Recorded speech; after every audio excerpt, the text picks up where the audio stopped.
मोठी राजकीय घडामोड. केंद्रीय शिक्षण मंत्री धर्मेंद्र प्रधान यांचा राजीनामा. तब्बल 35 दिवसाच्या आंदोलनानंतर काँग्रेस जनता पार्टी आणि विद्यार्थ्यांच्या आंदोलनाला मोठे यश. नमस्कार, मी ज्ञानेश्वर बोचे, संपादक विधायक वृत्तपत्र. देशाच्या राजकारणात मोठी खळबळ उडवणारी बातमी समोर आली आहे.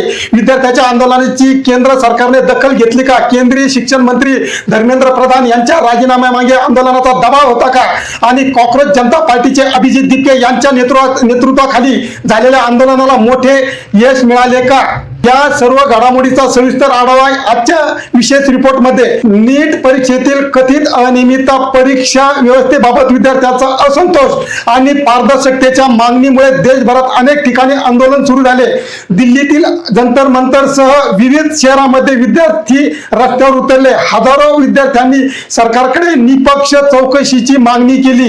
या आंदोलनात काँग्रेस जनता पार्टीचे अभिजित दिपके हे आक्रमकपणे मैदानात उतरल्याचे दिसून आले. त्यांनी विद्यार्थ्यांच्या मागण्या पाठिंबा देत आंदोलनात सहभाग घेतला. सरकारने विद्यार्थ्यांचे म्हणणे ऐकावे, परीक्षा प्रक्रिया पारदर्शक करावी आणि जबाबदारी निश्चित करावी अशी मागणी त्यांनी केली. हे आंदोलन 1, 2, 3 दिवसाचे नव्हते. सतत अनेक दिवस निदर्शने, निवेदने, पत्रकार परिषद आणि जनजागृती सुरू होती. विद्यार्थ्यांचा आवाज अधिकाधिक बुलंद होत गेला.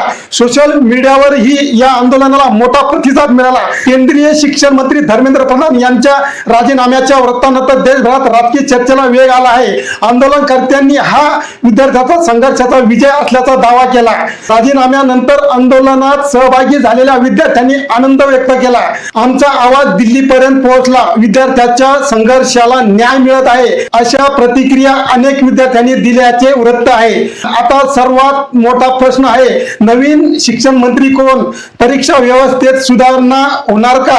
दोषीवर कारवाई होणार का? आणि भविष्यात विद्यार्थ्यांचा सरकारवरील विश्वास पुन्हा निर्माण होईल का? या प्रकरणामुळे विरोधी पक्षांनी केंद्र सरकारवर जोरदार टीका सुरू केली आहे.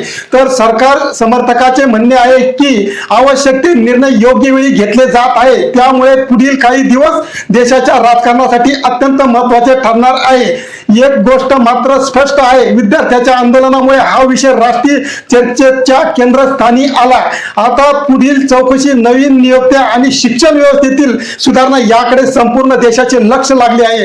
या प्रकरणातील प्रत्येक अधिकृत अपडेट आम्ही सर्वप्रथम तुमच्यापर्यंत पोहोचवत राहू. व्हिडिओ आवडला असेल तर लाईक करा, शेअर करा आणि आमच्या चॅनेलला सबस्क्राईब करायला विसरू नका. धन्यवाद.